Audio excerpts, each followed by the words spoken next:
Hi friends, இந்த வீடியோவில் நாம் எதை பற்றி பார்க்க போகிறோம்னா, சந்தியா ராகோ சீரியல் ஜூன் 22 ஒரு அல்டிமேட்டான ப்ரோமோ வந்திருக்கு. அதை பற்றி தான் அந்த வீடியோவில் பார்க்க போகிறோம். அதுக்கு முன்னாடி நம்ம சேனலை சப்ஸ்கிரைப் பண்ணாதவங்க கீழே இருக்கிற சப்ஸ்கிரைப் பண்ணை கிளிக் பண்ணிவிட்டு பக்கத்தில் இருக்கிற பெல் பட்டனையும் கிளிக் பண்ணிடுங்க.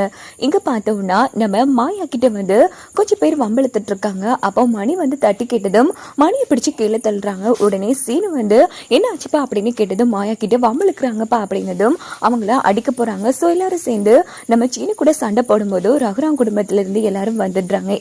எதுக்குப்பா இப்போ சண்டை போட்டுட்டு இருக்கீங்க?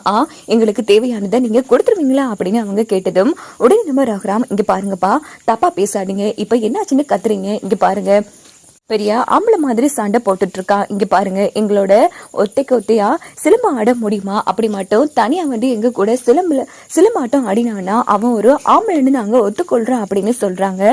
இதை கேட்டு எல்லாரும் பேரதிர்ச்சி ஆறாங்க. என்னப்பா எங்க ஊருக்கு வந்து என்ன பேசிட்டு இருக்கீங்க அப்படின்னு அங்க இருக்கிற மக்கள் கொஞ்சம் பேர் கேட்டதும் உடனே நம்ம ரகுராம் வந்து இங்க பாருங்க, எங்க வீட்டு ஆம்பளை சிங்கம் எங்க சீனு கண்டிப்பா அவன் சண்டை போடுவான் அப்படின்னு சொல்லி கம்பை வந்து மாசா கொடுக்குறாங்க ரகுராம். உடனே சீனு வந்து களத்துல இறங்க. இதை பார்த்து சாரு எல்லாரும் ரொம்ப சந்தோஷப்படுறாங்க. சீனு ஒருத்தரையும் விட்டு வச்சிடாத அப்படின்னு சொல்லி பயங்கரமா கத்துறாங்க. நம்ம பத்மா பார்வதி எல்லாம் இங்க பார்த்தோம்னா ஒருத்தங்க தான் வந்து களமிறங்குறாங்க.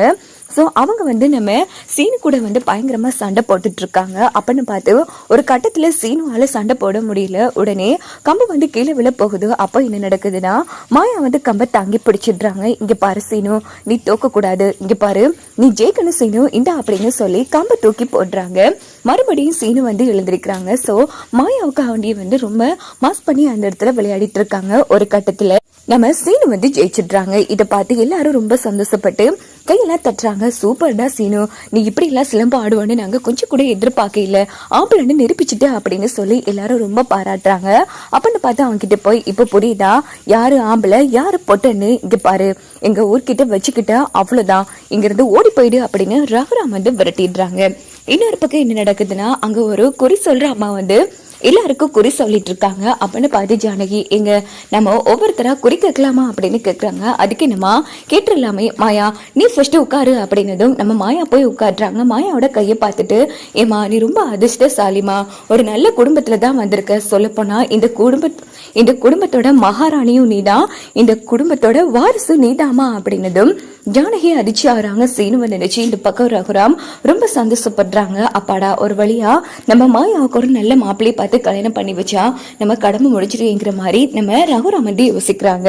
இன்னொரு பக்கம் மாயா ரொம்ப சந்தோஷப்படுறாங்க. இங்க பாருமா, இனி வாழ்க்கையில நடக்க போறது எல்லாமே நல்லதாத்தான் நடக்கும். ஆனா சில பல பிரச்சனைகளும் சில பல சூழ்ச்சிகளும் நடக்கும். ஆனா கண்டிப்பா அதுல இருந்து நீ காப்பாத்தி மேல வந்துருவோமா, எதுக்கு கவலைப்படாத, சந்தோஷமா இருங்கிற மாதிரி சொன்னதும் சார் வந்து செம்மையா முறைக்கிறாங்க அந்த இடத்துல. சோ ஒவ்வொருத்தங்களா வந்து குறிக்கிட்டு முடிச்சுட்டு எல்லாருமே கிளம்புறாங்க. அப்போ சாரு வந்து அவங்க ரூம்ல இருந்து யோசிச்சுட்டு இருக்காங்க, எதுக்காக அந்த கிழவி இப்படி மாயா தான் இந்த வீட்டோட மகாராணி வாரிசுன்னு சொன்னா, வாரிசுன்னு சொல்றது ஓகே, மகாராணினா அப்படின்னா சீனுவுக்கும் மாயாவுக்கும் தான் கல்யாணம் நடக்குமா? அப்போ சீனு என்ன கல்யாணம் பண்ண மாட்டானா? இல்ல, அது நடக்கவே கூடாது. கூடிய சீக்கிரமே ரகுராம் சித்தப்பா சொன்ன மாதிரி அந்த மாயாவுக்கு ஒரு நல்ல மாப்பிள்ளை பார்த்தாலும் சரி, இல்ல கேடு கட்டவனா பார்த்தாலும் சரி, ஒருத்தனை பார்த்து கல்யாணம் பண்ணி இந்த வீட்டை பற்றி விரட்டி அடிச்சிடணும். அப்போதான் நமக்கும் சீனுக்கும் நல்லபடியா கல்யாணம் நடக்குங்கிற மாதிரி ரொம்ப மோசமா வந்து சார் வந்து யோசிக்கிறாங்க. இன்னொரு பக்கம் தானா கோவில்ல வந்து நம்ம ரகுராம் வந்து மோதிரத்தை கொடுத்த விஷயம், இந்த பக்கம் அந்த குறி சொல்ற அம்மா வந்து மகாராணி இவதான் அப்படின்னு சொன்ன விஷயம்